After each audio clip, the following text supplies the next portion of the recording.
بسم الله الرحمن الرحيم. الحمد لله رب العالمين، والصلاة والسلام على سيد الأنبياء والمرسلين سيدنا ونبينا ومولانا محمد وعلى آله وأصحابه أجمعين. أما بعد فإن أصدق الحديث كتاب الله، وأحسن الهدي هدي سيدنا ومولانا محمد صلى الله عليه وسلم، وخير الأمور محدثاتها، وخير الأمور عوازمها، وشر الأمور محدثاتها، وكل محدثة بدعة، وكل بدعة ضلالة. وبالسند المتصل منا إلى الإمام الحافظ الحجة أمير المؤمنين في الحديث أبي عبد الله محمد بن إسماعيل بن إبراهيم بن المغيرة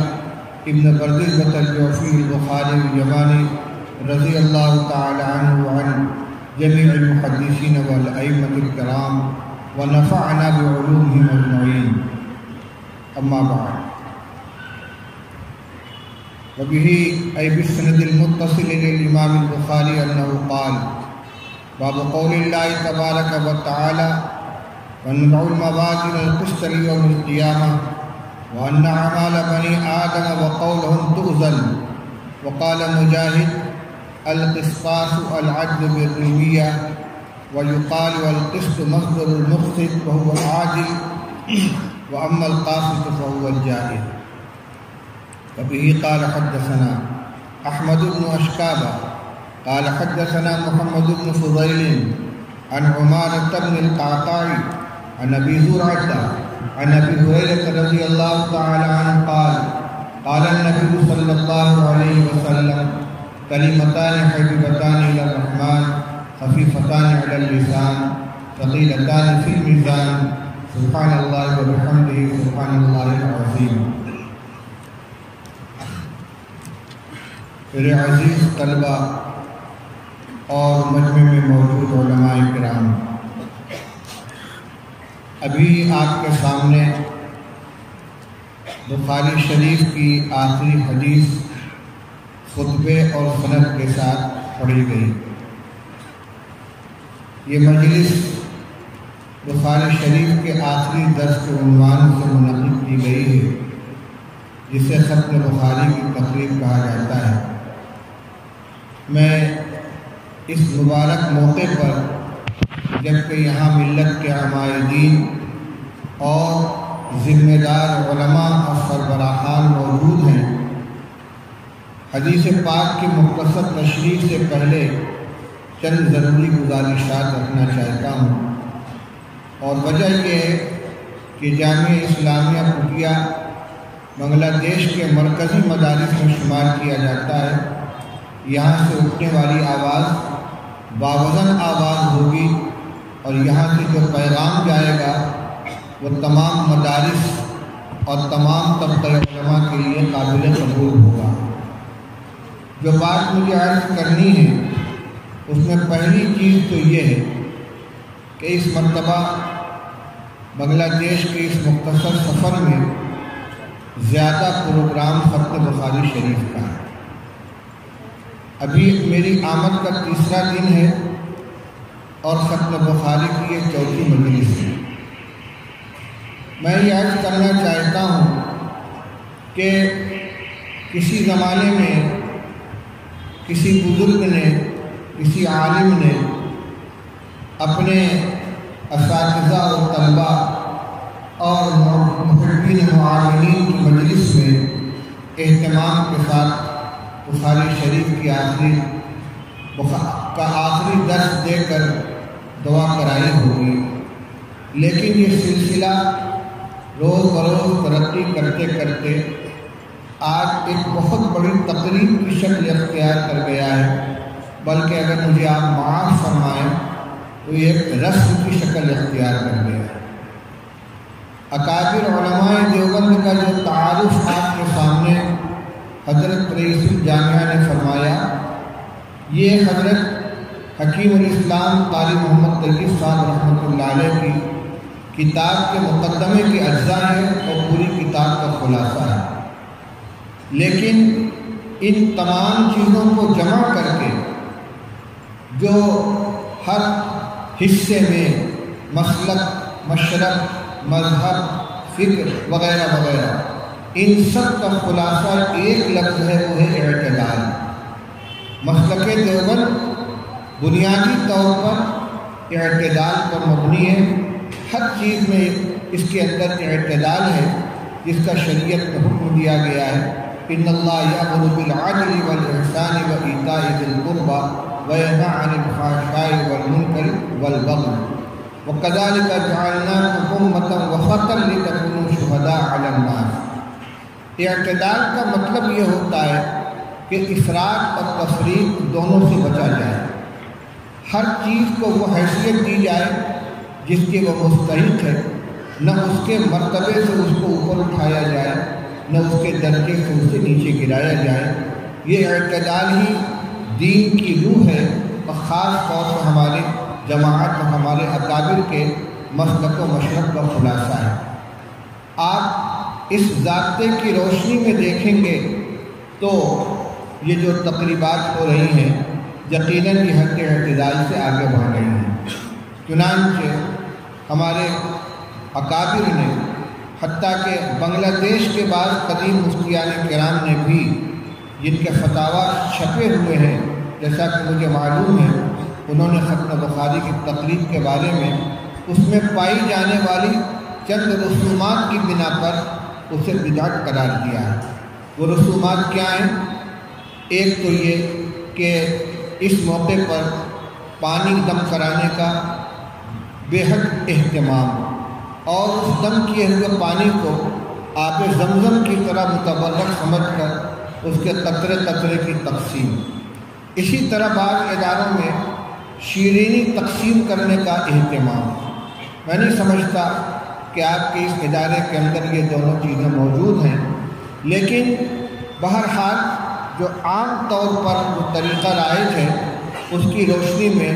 میں یہ عرض کرنا چاہتا ہوں دو باتیں ہیں۔ ایک تو یہ کہ بخاری شریف حدیث پاک کی سب سے اہم کتاب ہے، اسی لیے مدارس میں بخاری شریف کا درس ایسی شخصیت کے حوالے کیا جاتا ہے جو علم، تفقہ، ورع، تقوی اور دینی بصیرت میں انتہائی نمایاں ہو اور فائق حیثیت رکھنے والی ہو۔ اب بخاری شریف پڑھانے والے کو دیگر اساتذہ کے مقابلے میں ایک تفوق اور امتیاز حاصل ہوتا ہے۔ جس استاذ نے شروع سے لے کر آخر تک پوری کتاب پڑھائی ہے، اس کے لیے محنت کی ہے، شروع کا مطالعہ کیا ہے، حواشی دیکھے ہیں، اپنی نیند کو قربان کیا ہے، اپنی راحت کو قربان کیا ہے، اگر واقعی ختم بخاری کی تقریب آپ کو اپنے ادارے کی سطح پر منعقد کرنی ہے تو یہ حق اس استاذ کا ہے جس نے پورے سال بخاری شریف پڑھائی، جس نے انما الاعمال بالنیات سے لے کر سیما تحلیق او قال تثبیت تک کتاب پڑھائی،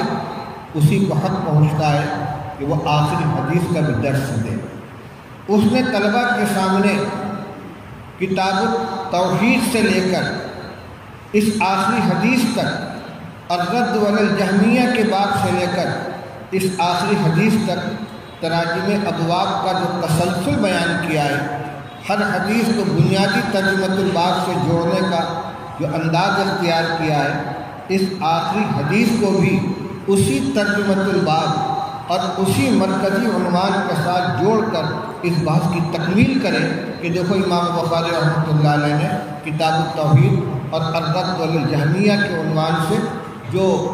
مرکزی عنوان قائم کیا تھا اور جس کی جزیات کو ثابت کرنے کے لیے ذیلی عنوانات لائے تھے، اسی سلسلے کا یہ آخری بات ہے۔ اور اس طرح امام بخاری رحمۃ اللہ علیہ کا مقصد پورے طور پر ثابت ہو جاتا ہے۔ یہ حق آپ اس استاذ کا ہے، اس محدث کا ہے کہ جس نے اس کتاب کی تمام اجزاء پڑھائے ہیں یا کم سے کم آخری حصہ جس نے پڑھایا ہے، تو یہ کام اس استاذ کے ذریعے سے ہونا چاہیے۔ آنے والا مہمان اسے کیا پتہ کہ کیا مضامین چل رہے تھے، کس انداز سے کتاب کی تفہیم کی گئی ہے، کس انداز سے امام بخاری کے دعویٰ اور ان کے مقصد کے اس بات کا بیان چل رہا تھا، وہ اپنے طریقے پر ایک بات بیان کرے گا۔ اس لیے اب اس مرتبہ میں نے بجائے حدیث کی تشریح کرنے کے جو اور باتیں تھیں ان کو بیان کرنا شروع کر دیا، اور پھر یہ درخواست کی کہ جس طرح آپ نے پوری کتاب اپنے استاد سے پڑھی ہے، حدیث کی فنی تشریح انہی سے پڑھیں گے، یہ اس کی تکمیل وہی کرائیں گے، چاہے درسگاہ میں کرائیں چاہے مجمع کے اندر کرائیں۔ البتہ حدیث سے متعلق جو چند ایسی مشترک باتیں ہیں جو سب کی زبان سے بیان ہوں گی وہ میں آپ کے سامنے ذکر کرتا ہوں۔ یہ باب وَنَضَعُ الْمَوَازِينَ الْقِسْطَ لِيَوْمِ الْقِيَامَةِ وَأَنَّ أَعْمَالَ بَنِي آدَمَ وَقَوْلُهُمْ تُوزَنُ، امام بخاری رحمۃ اللہ علیہ نے مختلف مقاصد کے لیے ذکر کیے ہیں، جن میں ایک تو وہ مقصد ہے جو خاص اس بات کے ساتھ متعلق ہے، اور وہ ہے وزن اعمال کے عقیدے کا اثبات۔ معتزلہ وزن اعمال کے منکر ہیں، وہ کہتے ہیں کہ جہاں جہاں قرآن پاک میں وزن اعمال کا تذکرہ ہے اس سے مراد حساب و کتاب ہے، لیکن حقیقتاً اعمال کا وزن ہوگا ایسا نہیں، بلکہ ایک مجازی تعبیر ہے،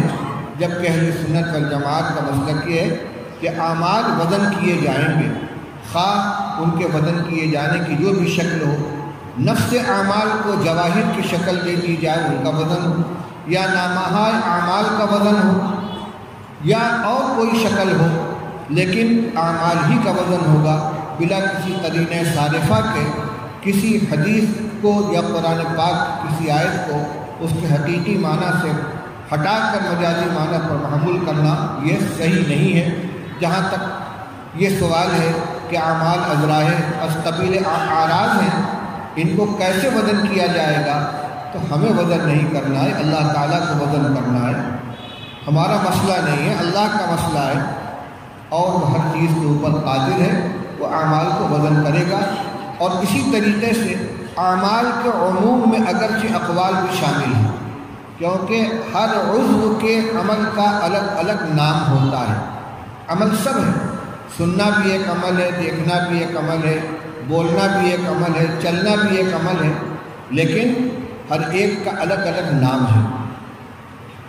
کان کے عمل کو سننا کہتے ہیں، زبان کے عمل کو بولنا کہتے ہیں، آنکھ کے عمل کو دیکھنا کہتے ہیں۔ اس طرح اقوال بھی اعمال کے عموم میں داخل تھے، لیکن ان کی خصوصیت کی بنا پر، اور خاص طور سے اس لیے کہ امام بخاری رحمۃ اللہ علیہ جس حدیث سے اس دعویٰ کو ثابت کرنا چاہتے ہیں اس کا تعلق قول سے ہے، اس لیے اعمال بنی آدم کے ساتھ تتمہ کے طور پر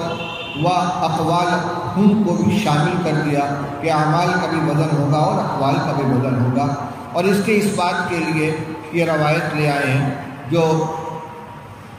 امام حضرت ابو ہریرہ رضی اللہ تعالیٰ نے مروی ہے، اور اس حدیث کی خصوصیات میں ایک خصوصیت یہ بھی ہے کہ جس طرح بخاری شریف کی پہلی حدیث ابتدائی ایک دو نام کے بعد اخیر تک غریب ہے، یعنی حضرت عمر رضی اللہ تعالیٰ عنہ، ان کے نیچے کے راوی، ان کے نیچے کے راوی اور ان کے نیچے کے راوی تمام سندوں میں اکیلے ہیں، یعنی انتہائی غریب حدیث ہے۔ اسی طرح یہ روایت بھی سند کے اعتبار سے انتہائی غریب ہے۔ حضرت ابو ہریرہ رضی اللہ تعالیٰ عنہ تنہا اس کے راوی ہیں، ویسے صحابی کے تفرد کی بنا پر حدیث غریب نہیں کہلاتی، اس کے نیچے کے راوی کو دیکھا جاتا ہے۔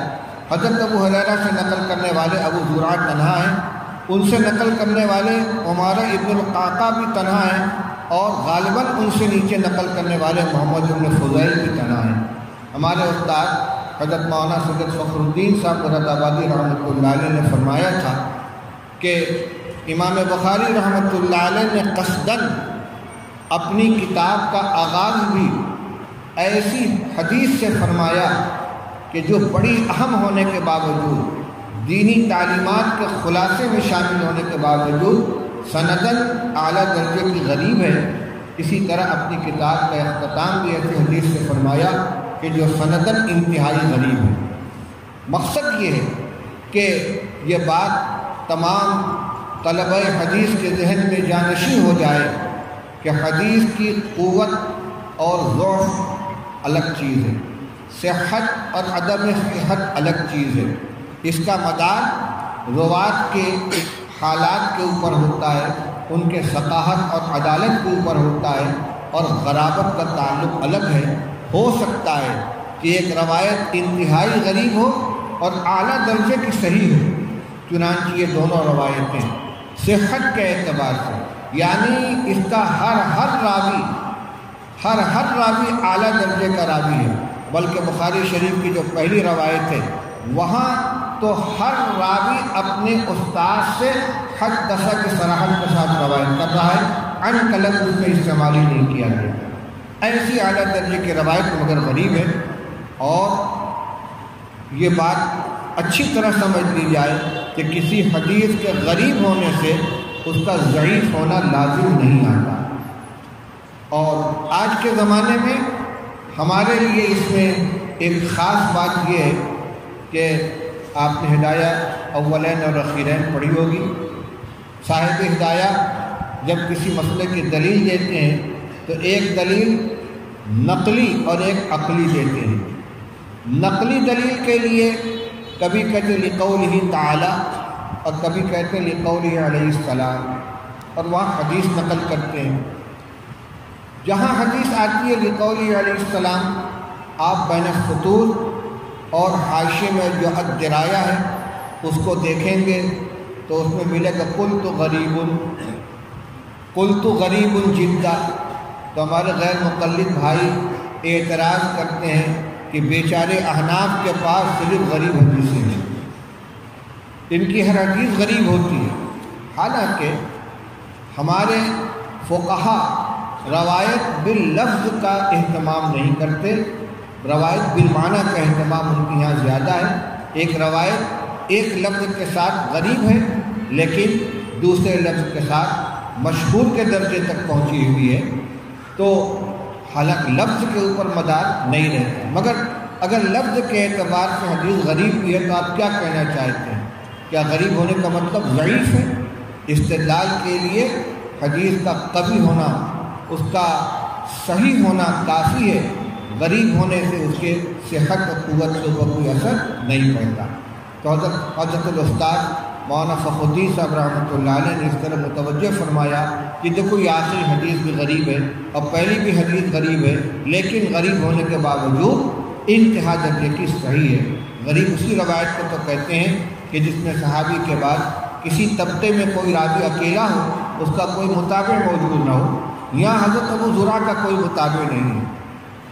ہمارے ابن قعقاع کا کوئی متابع نہیں ہے، محمد بن فضیل کا کوئی متابع نہیں ہے، صرف امام بخاری کے جو استاد ہیں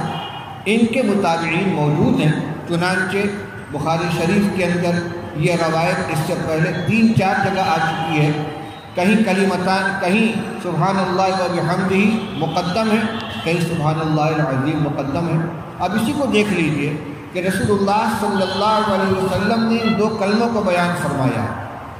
جو فضیلت بیان کی ان دونوں کلموں کو بیان فرمائی، اور آپ نے ایک مرتبہ ارشاد فرما دیا۔ اب اسی کو نقل کرنے والے بعض راوی سبحان اللہ و بحمدہ سبحان اللہ العظیم کہہ رہے ہیں، اب بعض راوی سبحان اللہ العظیم سبحان اللہ و بحمدہ ہی کہہ رہے ہیں۔ کیا اس میں کسی ایک کو غریب کر کے نظر انداز کر دیا جائے؟ دونوں الفاظ کو بیان کرنا پیش نظر ہے، دونوں روایت اپنی جگہ پر انتہائی صحیح ہے۔ معلوم ہوا کہ مضمون اصل ہے، اگرچہ الفاظ کی بھی حفاظت کی جاتی ہے، لیکن اگر مضمون ثابت ہے، دیگر روایات سے ثابت ہے، قوت حاصل ہے اس کو، تو صرف کسی لفظ کی بنا پر روایت کے غریب ہونے سے اس کو ثابت الاعتبار یا کمزور نہیں کہا جا سکتا۔ روایت پہ آ جائیے۔ رسول اللہ صلی اللہ علیہ وسلم نے ارشاد فرمایا کلمتان حبیبتان الی الرحمن خفیفتان علی اللسان ثقیلتان فی المیزان سبحان اللہ و بحمدہ سبحان اللہ العظیم۔ ارشاد فرمایا کہ 2 کلمے ہیں جو رحمان تبارک و تعالیٰ کو بہت محبوب ہیں، زبان پہ بہت آسان ہیں، میزان عمل میں بہت وزنی ہیں، اور وہ دو کلمے ہیں سبحان اللہ و بحمدہ سبحان اللہ العظیم۔ یہاں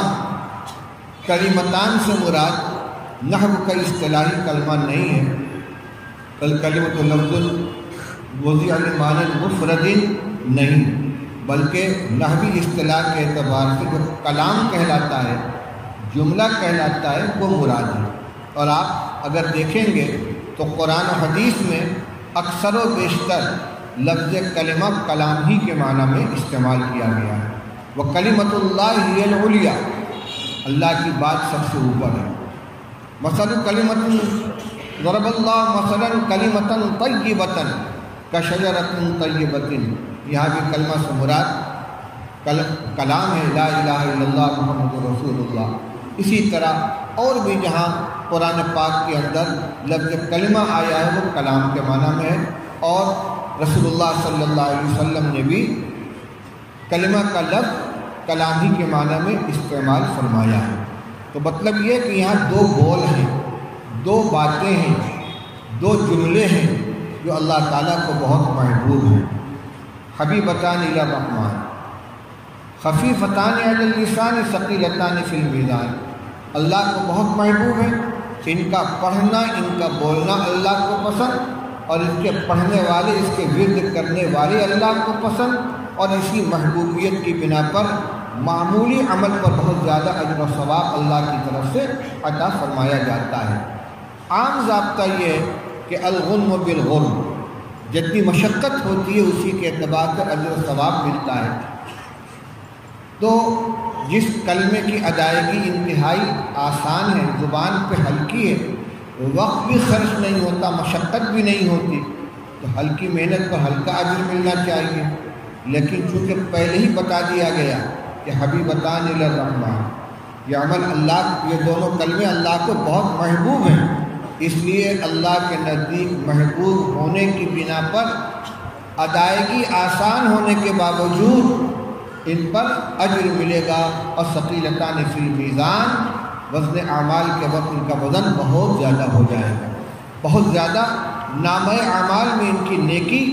درج ہوگی اور وہاں وہ سامنے آئے گی۔ تو یہ ثقیلتان فی المیزان یہ شاہد ہے، یہی مستدل ہے۔ امام بخاری رحمۃ اللہ علیہ فرماتے ہیں کہ رسول اللہ صلی اللہ علیہ وسلم نے فرمایا ثقیلتان فی المیزان، یہ دونوں کلمے سبحان اللہ و بحمدہ سبحان اللہ العظیم میزان میں بہت وزنی ہوں گے، اور کسی چیز کا وزنی ہونا یا ہلکا ہونا تولنے پر ہی ظاہر ہوتا ہے۔ کسی چیز کو خفیف کہیں گے یا ثقیل کہیں گے، یہ کب ظاہر ہوگا؟ جب ان کا وزن کیا جائے گا۔ پھر اس کے ساتھ فی المیزان بھی صاف صاف موجود ہو کہ میزان میں یہ وزنی ہوں گے۔ تو نضع الموازین القسط لیوم القیامہ میں فرمایا گیا کہ قیامت کے دن ہم میزان قائم کریں گے، وہی چیز رسول اللہ صلی اللہ علیہ وسلم کی ارشاد سے ظاہر ہو رہی ہے کہ وہاں میزان سے حقیقی معنی مراد ہے، اور وضع فی الموازین وزن کرنے کے لیے ہوگا۔ چنانچہ جب ان کلمات کو سبحان اللہ و بحمدہ سبحان اللہ العظیم ترازو میں رکھا جائے گا تو اس کا ثقیل ہونا ظاہر ہوگا، اور یہ لفظ صاف طور پر دلالت کر رہا ہے اس بات پر کہ معتزلہ کا یہ عقیدہ غلط ہے جو یہ کہتے ہیں کہ اعمال کا وزن نہیں ہوگا۔ دعویٰ دو تھا، اعمال بنی آدم و قولہم توزن، بنی آدم کے اعمال اور اقوال دونوں وزن کیے جائیں گے۔ اسی روایت سے دونوں کا اس بات ہو گیا، جیسا کہ میں نے شروع میں عرض کیا کہ بدن سے صادر ہونے والے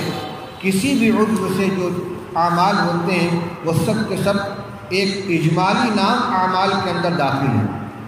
بولنا بھی ایک عمل ہے، چلنا بھی ایک عمل ہے، دیکھنا بھی ایک عمل ہے، لیکن خصوصی طور سے اس عمل کا صدور چونکہ زبان سے ہوتا ہے اس لیے اس کو قول کہتے ہیں۔ تو کلمتان حبیبتان الی الرحمن خفیفتان علی اللسان ثقیلتان فی المیزان کی روایت سے وزن اعمال کے موقع پر اعمال اور اقوال دونوں کا وزن کیا جانا ثابت ہو گیا۔ اور جب روایت اپنے صریح الفاظ کے ذریعے وزن اعمال و اقوال کو دلالت کر رہی ہے تو ہمیں کوئی حق نہیں پہنچتا کہ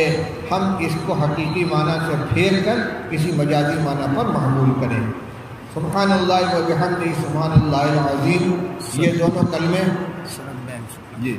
دونوں کلمے جو ہیں یہ اللہ کی انتہائی محبوب ہیں، اور ان کی جو تشریحات میں نے جیسا کہ عرض کیا شروع میں کہ اس کی فنی تشریح میں مختصر آپ کے سامنے بیان کروں گا، اور مکمل درس آپ کو اپنے استاد سے حاصل کرنا چاہیے۔ اب آخر میں اپنی سند حدیث بیان کرتا ہوں۔ میں نے بخاری شریف مکمل از اول تا آخر حضرت مولانا سید فخر الدین احمد مراد آبادی رحمۃ اللہ علیہ سے پڑھی، جو براہ راست شاگرد تھے شیخ الہند مولانا محمود الحسن صاحب دیوبندی رحمۃ اللہ علیہ، اور وہ شاگرد تھے مولانا محمد قاسم خان نانوتوی رحمۃ اللہ علیہ،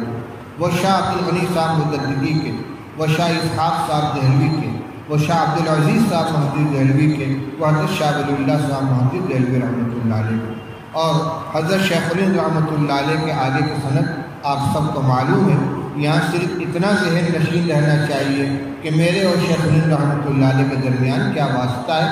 میں نے بخاری شریف مولانا فخر الدین صاحب سے پڑھی ہے، اور وہ براہ راست شاگرد تھے شیخ الہند رحمۃ اللہ علیہ کی۔ اس اعتبار سے یہ موجودہ دور کی سندوں میں جو اعلیٰ سندیں ہیں ان کے اندر اس کو شمار کیا جا سکتا ہے۔ میں آپ تمام حضرات کو بخاری شریف اور جملہ مرویات، جملہ کتب حدیث جن کی اجازت مجھ کو اپنے اساتذہ کرام سے حاصل ہے، آپ کو ان کی پڑھنے کی، پڑھانے کی، روایت کرنے کی اجازت دیتا ہوں۔ بس ان کی شرطوں کی رعایت رکھیں کہ ہمیشہ دینی مشغلہ رہنا چاہیے، اور ایک تو عقیدے کے اعتبار سے اہل سنت والجماعت اور خصوصاً علماء دیوبند کا جو مسلک و مشرب ہے اس کے اوپر مضبوطی سے قائم رہیں۔ اگر اس سے انحراف ہوا، اور اس حد تک انحراف ہوا کہ طبقہ اہل سنت والجماعت سے آپ خدا نخواستہ نکل گئے تو یہ اجازت خود بخود مسلوب ہو جائے گی۔ دوسری چیز عملی اعتبار سے علماء کی وضع اور علماء کے وقار کا ہمیشہ خیال رکھیں گے۔ کوئی ایسا عمل کہ جو طبقہ علماء کے لیے، عام مسلمانوں سے تو دور کی بات ہے، طبقہ علماء کے لیے باعث عار ہو، ان کے وقار کو دھبا لگانے والا ہو، اس سے بھی اپنے آپ کو بچانے کی کوشش کریں گے۔ اگر ایسی کوئی چیز پائی گئی تو یہ اجازت منسوخ ہو جائے گی، اس لیے نہیں کہ میری اجازت ہے، بلکہ اس لیے کہ ہمارے اکابر کا ایک سلسلہ ہے، اس کو مجروح ہونے سے بچانا ہے۔ اللہ تعالی ہم سب کو دین کی خدمت کے لیے قبول فرمائے۔ وآخر دعوانا الحمدللہ رب العالمین۔ یہ ادارہ ہزاری کے بعد والا سب سے بڑا دینی ادارہ جی، میں نے شروع میں بھی عرض کیا، بنگلہ دیش کے اندر دارالعلوم معین الاسلام ہاٹ ہزاری کو سب سے بڑا مرکزی ادارہ مانا جاتا ہے، لیکن اس کے بعد جیسا کہ مجھے بتایا گیا جامعہ اسلامیہ پھوٹیا پورے بنگلہ دیش کے اندر دوسرے مقام پر فائز ہے،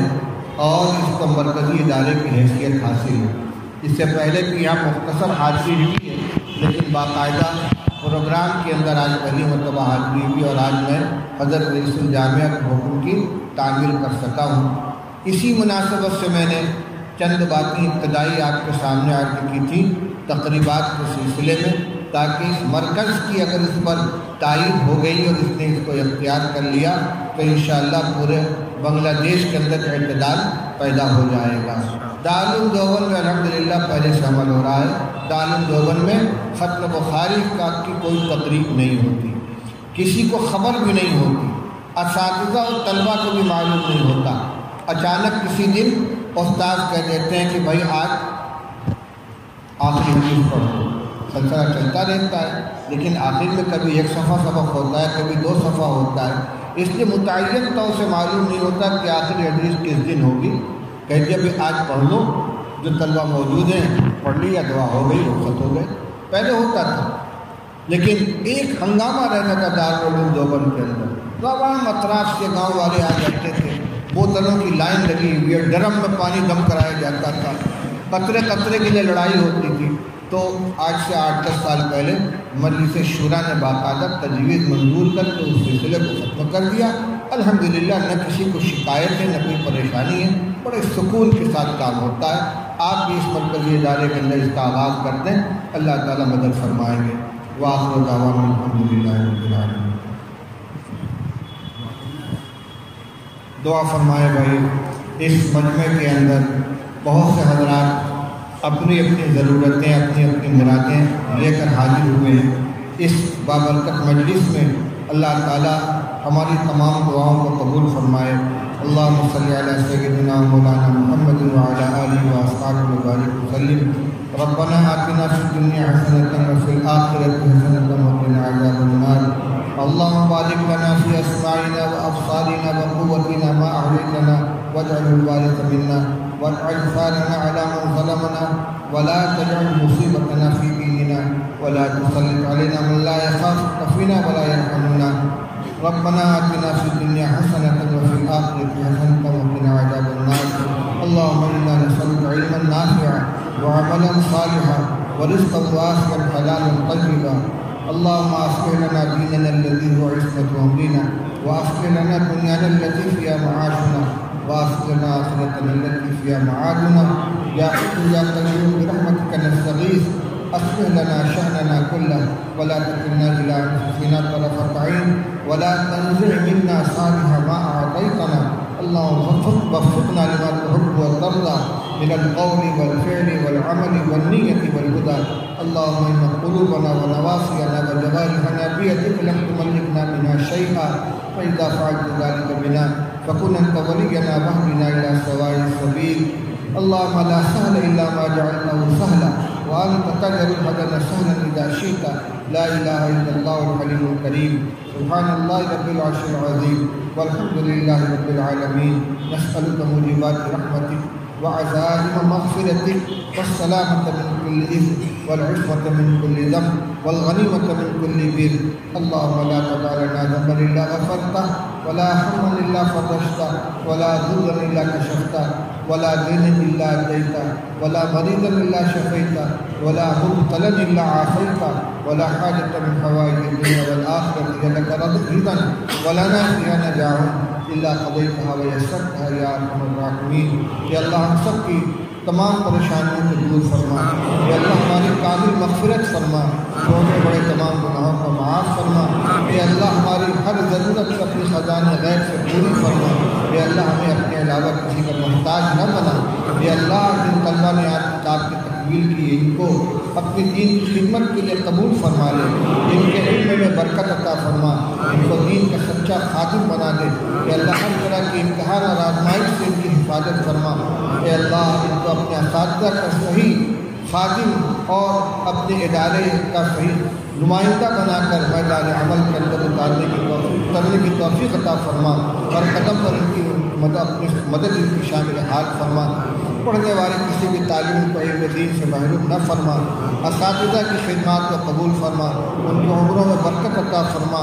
ان کے علوم و فنون سے تمام طلبہ و مستفیدین کو کمحق استفادہ کرنے کی توفیق عطا فرما، اس ادارے کی خاص طور پر اور تمام دینی اداروں کی پوری حفاظت فرما، ظاہری و باطنی تمام ضرورتیں پوری فرما، ہر طرح کے شر فتنے سے حفاظت فرما، علماء کے درمیان اے اللہ آپس میں محبت و محبت پیدا فرما، علماء اور عوام کے درمیان احترام اور محبت کا جذبہ پیدا فرما، اختلاف و نقاق و شقاق سے دور فرما، دین کا کام کرنے والی تمام جماعتوں میں اخلاص پیدا فرما، دلوں میں آپس میں جوڑ پیدا فرما، اختلاف و انتشار سے حفاظت فرما، اے اللہ ہم سب کی حاضری کو بھی قبول فرما، اس مرکز میں جو لوگ اپنی ضرورتیں اپنی دلوں کے لیے بیٹھے ہیں اے اللہ کی سب کو جانتا ہے، تمام لوگوں کی تمام ضرورتیں